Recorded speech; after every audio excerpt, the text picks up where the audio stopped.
Graça e paz, meus irmãos. Dia dos Pais, uma data muito especial para todos nós que somos pais e para todos nós que também somos filhos. Eu quero deixar uma reflexão muito breve nesse Dia dos Pais para cada um de nós, independente se somos pais ou filhos. E de fato, cada um dos pais é também filho de alguma maneira, mesmo que você ainda não tenha mais o seu pai entre você. O título dessa reflexão muito breve que teremos nessa manhã é um legado de fé. Um legado de fé. E eu quero começar a partir do texto de Gênesis capítulo 12, versos 1 a 13. Nós vamos falar um pouquinho sobre a vida de Abraão, desse personagem tão significativo para a história bíblica e tão significativo para essa data, Dia dos Pais. Afinal de contas, poucos personagens da Bíblia seriam melhores para a gente escolher para uma reflexão de Dia dos Pais do que Abraão. Afinal de contas, o nome Abrão, que é o primeiro nome de Abraão na Bíblia, significa literalmente pai alto ou pai exaltado. Então Abrão era realmente um paizão, já no nome, não é? Antes dele ser pai, ele já tinha nome de paizão. Abrão, que depois se tornou Abraão, e a gente vai falar um pouquinho também disso aqui no nosso tempo juntos. Gênesis 12, 1 a 3, diz assim a palavra do Senhor. Ora, disse o Senhor a Abrão: sai da tua terra, da tua parentela e da casa de teu pai, e vai para a terra que te mostrarei. De ti farei uma grande nação, e te abençoarei, e te engrandecerei o nome.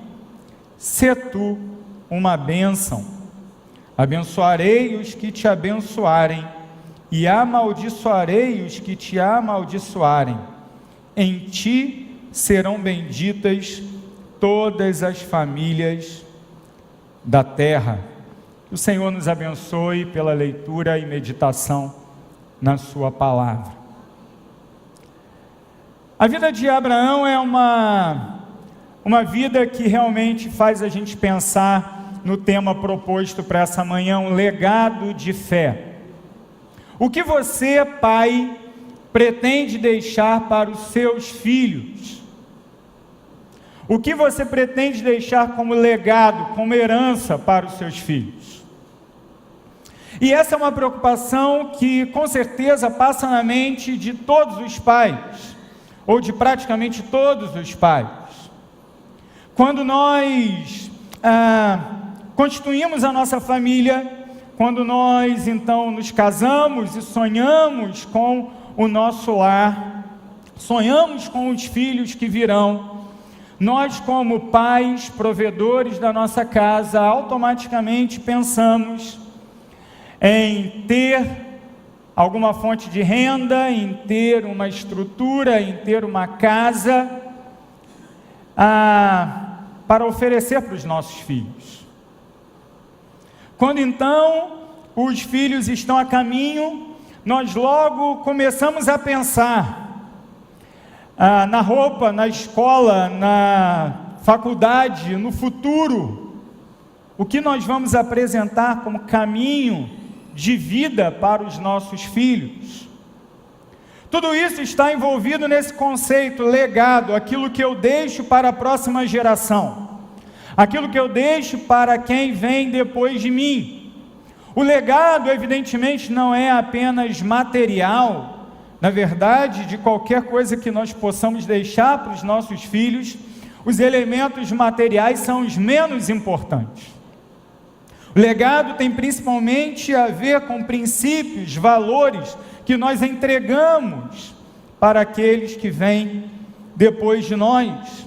Princípios e valores esses que normalmente têm a ver com aqueles que nós recebemos também dos nossos pais. Sabemos que muitas vezes as nossas famílias não andam como deveriam. E aqui eu estou talvez pintando um cenário ideal, e você esteja aí refletindo sobre a falta de princípios e valores na sua criação, ou talvez a falta de um exemplo, ou até mesmo o não ter recebido um legado que seja muito positivo. Mas a realidade é que no Evangelho, nós que somos pais, somos chamados a entregar sim um legado positivo para os nossos filhos, mesmo que não tenhamos recebido esse legado dos nossos pais na carne. Por isso, queridos, eu volto a esse texto inicial, o texto em que o Senhor estabelece uma aliança com Abrão. Esse era o seu nome naquele momento. Na verdade, aqui nós temos o vislumbre de uma aliança que depois será melhor desenvolvida e estabelecida no capítulo 15 de Gênesis. Aqui, o pacto de Deus com Abrão se estabelece num convite, ou melhor, numa convocação.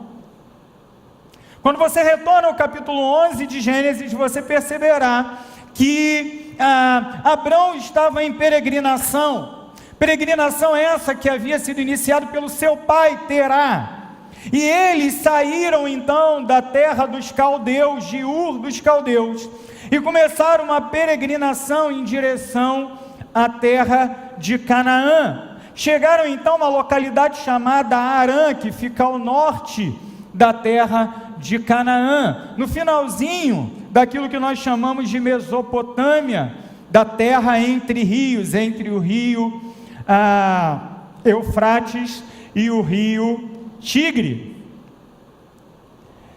Nessa região, Abrão, junto com a sua família, se estabelecem durante um tempo, e é ali que ele recebe o desafio que lemos agora há pouco: sai da tua terra, da tua parentela, e vai para a terra que eu te mostrarei.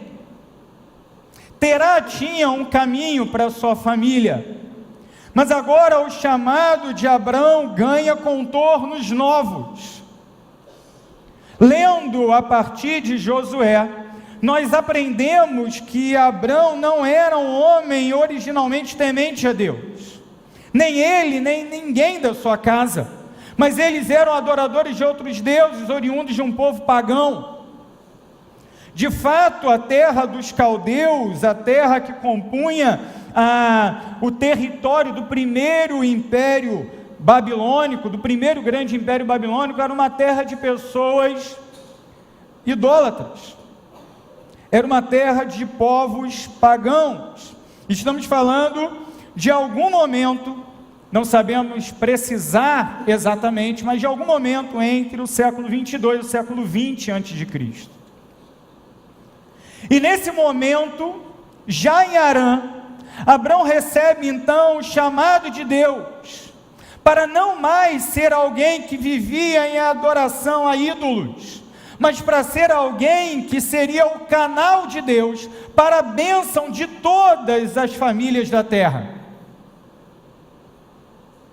Aquela peregrinação comum deixa de ser algo ordinário e passa a ser algo extraordinário, porque passa a ser algo relacionado com o chamado de Deus para aquele que seria o formador do seu povo escolhido. Não é à toa que Abrão, pai exaltado, é também conhecido por nós como pai da fé, porque ele, sem mais nem menos, recebe o chamado do Senhor para ir para uma terra que ele não conhece, para habitar no meio de um povo que ele não tinha nenhum contato, agora com um propósito totalmente novo, de ser o patriarca de uma grande nação. De uma grande nação, queridos, que hoje, à luz do Novo Testamento, nós entendemos não ser composta somente dos israelitas ou dos hebreus, mas muito mais do que isso. de todo aquele que também aderiu à fé de Abrão. A partir do capítulo 12, então, a história dos patriarcas se desenrola. Esse chamado, acompanhado de uma promessa, se repete na vida de Abrão no capítulo 15 e depois no capítulo 17.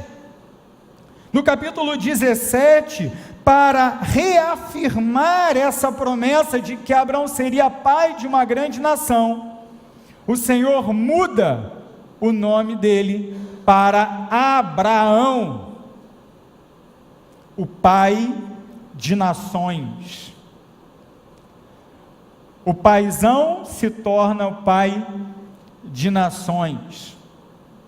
E queridos, nós poderíamos levantar muitas outras informações sobre a vida desse homem de Deus, mas ainda a título de introdução, quero dizer apenas o seguinte: Abraão longe era de ser perfeito. Quando nós olhamos personagens da Bíblia como ele, nós podemos nos identificar, porque nós também não somos pais perfeitos. Como nós falhamos com os nossos filhos. Como nós pecamos contra os nossos filhos. Assim era também esse homem. Esse homem que falhou com a sua família várias vezes. Talvez os exemplos mais extremos dessas falhas se deram quando ele por 2 vezes entregou sua mulher para outro homem. Imagina só, esse é o pai da fé. Por 2 vezes ele realizou isso. Mas ainda assim, queridos, a Bíblia nos ensina que Deus quer usar pessoas imperfeitas como eu e você, para entregarmos um legado de fé, que vai perseverar e perdurar por gerações. Nós como igreja somos chamados a multiplicar discípulos, mas o nosso primeiro campo missionário, o nosso primeiro ambiente de pastoreio, é a nossa casa. Muitas vezes nos preocupamos em alcançar as nações, quando na verdade Deus quer que nós alcancemos as nações a partir, principalmente, do nosso lar. A nossa casa é o nosso primeiro campo missionário. E eu quero deixar, queridos, 2 reflexões a partir da vida desse homem de Deus, pulando agora para Hebreus, capítulo 11. Lemos Gênesis 12, o chamado e a promessa de Abraão. Sabemos como a história se desenrola, conhecemos alguns detalhes da sua vida, mas muitas vezes esquecemos do mais importante na vida de Abraão, que não era o próprio Abraão, mas era o Deus em quem Abraão cria. Abraão não ganhou o título de pai da fé porque ele era alguém especial, mas como o próprio apóstolo Paulo diz no capítulo 4 de Romanos, Abraão creu, e isto lhe foi imputado por justiça. O que significa isso? Abraão, assim como nós, só pôde ter comunhão com Deus e ser usado por Deus, porque um dia ele iniciou um relacionamento de fé com Deus. E esse relacionamento de fé com Deus é sintetizado de forma muito bela nos versos 8 até 19 do capítulo 11 de Hebreus, o capítulo dos heróis da fé. Nesse trecho, o autor de Hebreus não trata apenas de Abraão, mas trata também de outros patriarcas. Fala, por exemplo, de Sara, fala de Isaac, de Jacó. Mas nós vamos nos concentrar apenas em Abraão, lendo pedacinhos do texto. Primeiramente, o nosso legado de fé aos nossos filhos, pais. futuros pais, jovens solteiros que pretendem se casar e ter os seus filhos, e até mesmo aqueles irmãos e irmãs que aqui estão, que não têm filhos e que talvez jamais terão, mas que também são chamados a deixar um legado de fé para as próximas gerações. O legado de fé se dá pela obediência. Verso 8 de Hebreus capítulo 11. Pela fé, Abraão, quando chamado, obedeceu, a fim de ir para um lugar que devia receber por herança, e partiu sem saber aonde ia. Pela fé, peregrinou na terra da promessa como em terra alheia, habitando em tendas com Isaque e Jacó, herdeiros com ele da mesma promessa. Por quê? Por quê? Porque aguardava a cidade que tem fundamentos, da qual Deus é o arquiteto e edificador. Meus queridos, o principal legado que nós podemos entregar para as próximas gerações é o legado da fé salvadora em Cristo Jesus. Não há herança melhor e maior do que essa. Não há prioridade maior na vida de um pai, de uma mãe, de um discípulo que tem seus discípulos, que se multipliquem em outros discípulos, do que entregar o bastão da fé. Como é legal nessa época de Olimpíadas, a gente olhar o revezamento, as provas de revezamento. Eu acho aquilo incrível, incrível. E eu estava torcendo para Botsuana, mas quase. Os Estados Unidos ficou com ouro no 4x400. E eu estava olhando ali, torcendo, para que o atleta ali que eu escolhi ganhasse, a equipe ganhasse. E queridos, como foi interessante ver que a medalha de ouro, que foi da equipe americana, foi ganhada, foi recebida. O ponto-chave para eles ganharem o ouro foi a passagem do bastão. Eu estava ali torcendo, mas meu amigo, na segunda passagem do bastão, o americano já estava na frente de todo mundo. Aquela passagem perfeita. Nós passamos assim o bastão para as próximas gerações? Ou nós permitimos que ruídos de prioridades mal colocadas façam com que nós tenhamos filhos e criemos filhos que são muito bem-sucedidos financeiramente ou profissionalmente, ou são muito bem reconhecidos pela sociedade, mas que abandonam a fé dos antigos? Será que na nossa vez de passarmos o bastão adiante, estamos deixando o bastão cair? Veja que Abraão, ele obedeceu. E o ponto-chave é a nossa obediência. Não adianta você vir na porta da igreja e deixar a sua família, domingo após domingo, porque está cansado ou precisa ir para o futebol, no domingo de manhã, na expectativa de que a igreja faça por você aquilo que só você deve fazer, que é deixar o legado de fé para sua família. Pai, marido, você é o pastor da sua casa.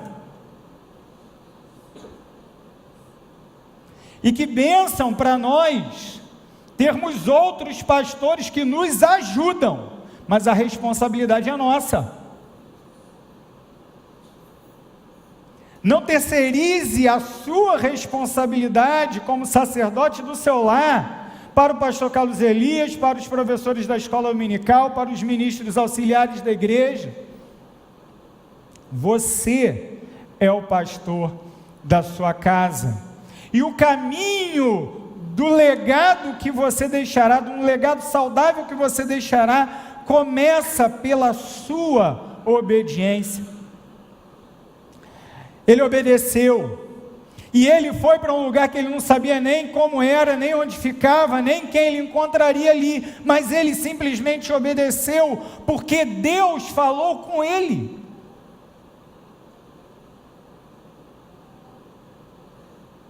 Queridos, evidentemente isso não é um chamamento à imprudência, claro que não, ou à falta de planejamento,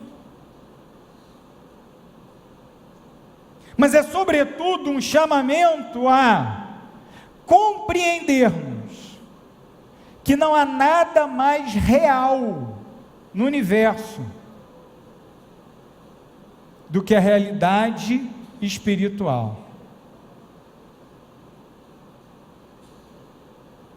Quantas vezes nos aferramos, confiamos, nos estribamos no dinheiro, na força do nosso braço, na nossa capacidade de entregar para a nossa família a provisão dia após dia, quando na verdade nada disso haveria se não fosse o Senhor. É o Deus que nós não vemos, que garante tudo aquilo que nós vemos. A nossa segurança não está na nossa matrícula no serviço público, a nossa segurança não está no nosso emprego, a nossa segurança não está na nossa conta bancária, a nossa segurança não está nos nossos diplomas, na nossa experiência profissional, a nossa segurança está somente no Senhor. E se assim é, queridos, que sentido faz não obedecer? Se recebemos tudo dele, se ele nos manda a terra prometida, e lá ele abre todas as portas, por que nós insistimos em ir para o outro lado?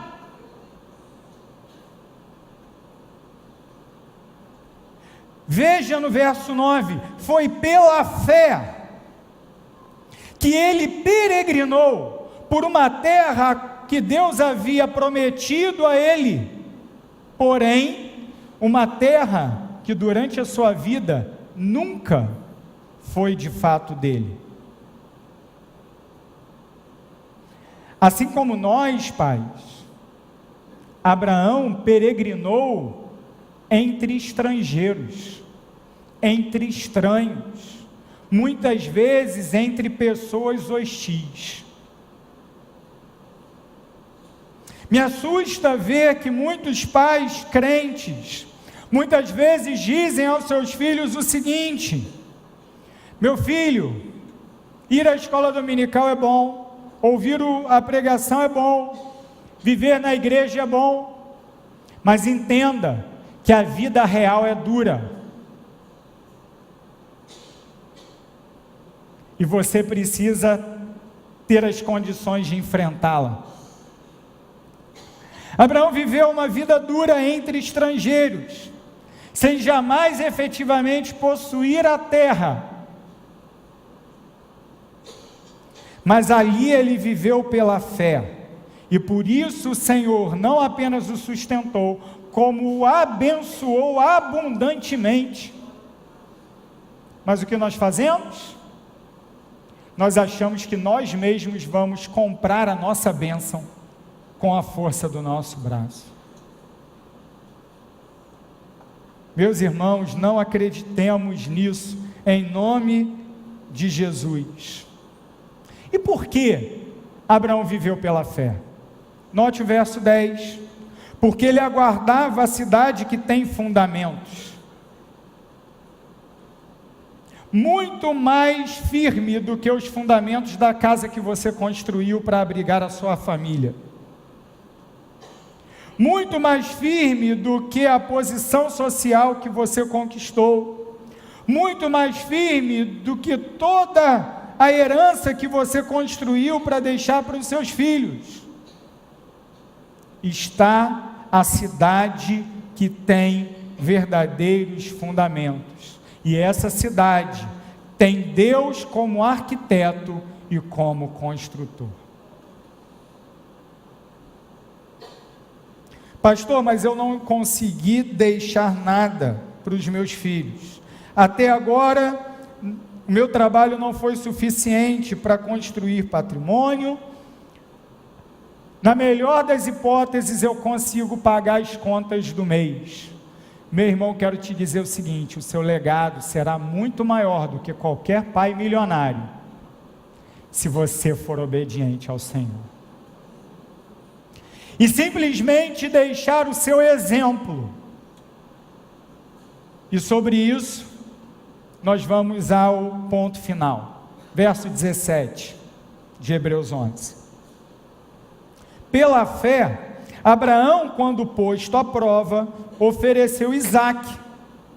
Estava mesmo para sacrificar o seu unigênito, aquele que acolheu alegremente as promessas, a quem se tinha dito: em Isaque será chamada a tua descendência. Por quê? Porque considerou que Deus era poderoso até para ressuscitá-lo dentre os mortos, de onde também figuradamente o recobrou. Eu quero terminar, queridos, com essa última reflexão. O nosso legado de fé, ele será dado aos nossos filhos se começarmos com obediência. E enquanto formos obedientes durante a nossa jornada de vida e de paternidade, o Senhor usará o nosso exemplo de obediência para sustentar a nossa família no caminho da fé. Foi pela fé também que Abraão enfrentou a prova. Foi pela fé que ele obedeceu na expectativa de receber a promessa. Mas os dias maus vêm, e é essa mesma fé que nos sustenta no meio da provação. Assim foi com Abraão, e assim será conosco também. Para Abraão isso foi extremo, como às vezes é também extremo para nós. Para Abraão chegou ao ponto de erguer o cutelo para imolar o seu filho. Queridos, eu não consigo sequer imaginar uma coisa dessa. E eu creio que a maioria dos pais e das mães que estão aqui também não consegue. Mas o relato de Moisés em Gênesis é claro, cristalino. Abraão foi até aquele monte, acompanhado somente do seu filho. O amarrou para que ele não pudesse resistir. Ergueu o altar, alimentou o altar com o material para que o sacrifício fosse queimado. Sobre aquele altar colocou o menino e ergueu a faca que iria matá-lo.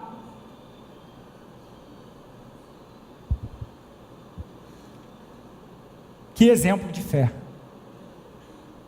Razão, o autor de Hebreus nos dá, porque considerou que Deus era poderoso até para ressuscitá-lo.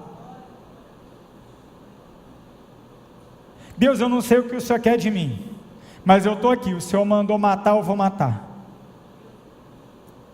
Ele é o filho da tua promessa, quem fez a promessa foi o Senhor. O que o Senhor vai fazer que eu não sei? Meu coração se despedaça.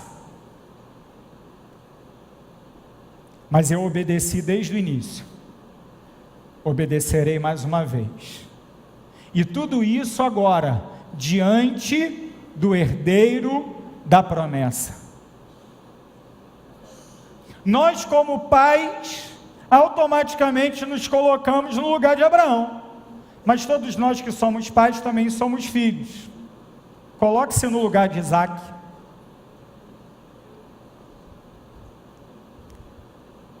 Pai, cadê o animal do sacrifício?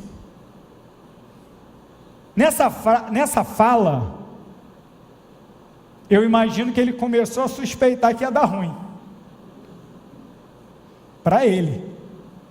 Ele olhou para um lado, olhou para o outro. Não tem animal. O que vai acontecer? Deus proverá para si o sacrifício. É a resposta de Abraão. É evidente que Deus já havia provido, mas também é claro que Abraão não tinha entendido como essa providência se daria. O autor de Hebreus dá uma explicação muito interessante. Se precisar ressuscitar, Deus vai ressuscitar, mas a promessa de Deus não falha, ela será cumprida. Quantas vezes os nossos filhos testemunham da nossa confiança inabalável em Deus?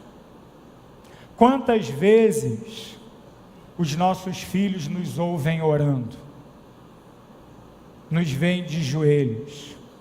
Que Deus tenha misericórdia de mim, pelo menos, porque são poucas as vezes. Mas como nós sabemos pela sabedoria popular, que é confirmada biblicamente, a palavra convence, mas o exemplo arrasta. Dizer para os nossos filhos que eles devem confiar em Deus é uma coisa, deixar que eles vejam que nós confiamos quando não há perspectiva é outra.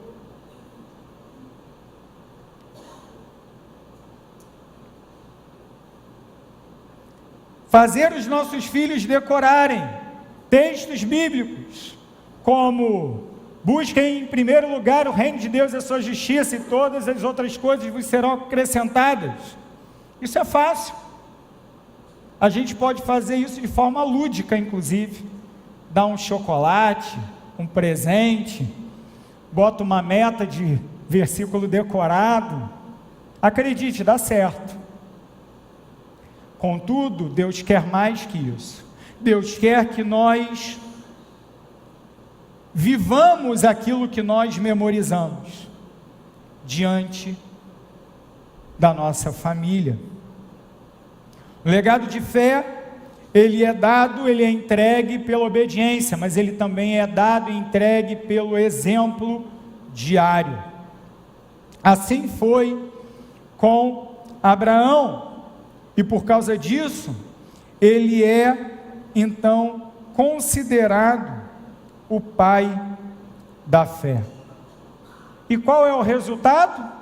O resultado é que todos aqueles que têm a fé de Abraão desfrutam de comunhão com Deus até hoje. Você pode dizer para os seus filhos, para a sua família, para aqueles que estão ao seu redor: creia como eu creio, viva a fé como eu vivo, para que através dessa sua postura, uma nação de discípulos de Jesus venha à vida. Você pode dizer isso? Mas eu não tive uma criação cristã, eu não sei como isso funciona na família. A Bíblia nos ensina. A Bíblia nos ensina. Os nossos filhos precisam nos ver amando as nossas esposas, e assim eles serão também bons maridos e boas esposas, no caso das filhas. Os nossos filhos precisam ver a nossa diligência no trabalho, mas jamais uma postura de idolatria ao trabalho. E assim, eles amarão a Deus e glorificarão a Deus através do seu trabalho. Não viverão para trabalhar, mas trabalharão para a glória de Deus. Os nossos filhos precisam ver o nosso amor pela igreja. Sim, um lar cristão, ele tem fronteiras mais largas do que as 4 paredes da nossa casa. Um lar cristão, ele interage com outras famílias também cristãs. E o que é a igreja? Uma família de famílias.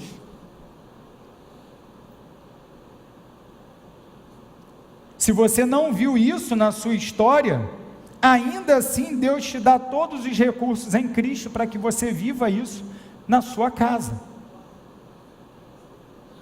A graça de Deus manifesta em Cristo Jesus te dá essa condição. E eu quero convidar você, nesse Dia dos Pais, meu amigo, meu irmão, que também é pai, a nessa manhã, mais uma vez, assumir um compromisso diante de Deus, de viver a paternidade bíblica, de viver a paternidade que Deus quer que você viva, para assim você deixar um legado de fé, através da sua obediência e através do seu exemplo diário. Se você comigo quer fazer uma oração de compromisso, como pai, nessa manhã, de viver em obediência a Deus, de viver um exemplo fiel, vem aqui à frente, vamos orar juntos. Vou pedir para o nosso pastor fazer essa oração por nós, e juntos vamos clamar ao Senhor, para que Ele nos dê as condições, a força, o poder do Espírito Santo, para sermos obedientes, e para sermos exemplos, que refletem Cristo Jesus nas nossas casas.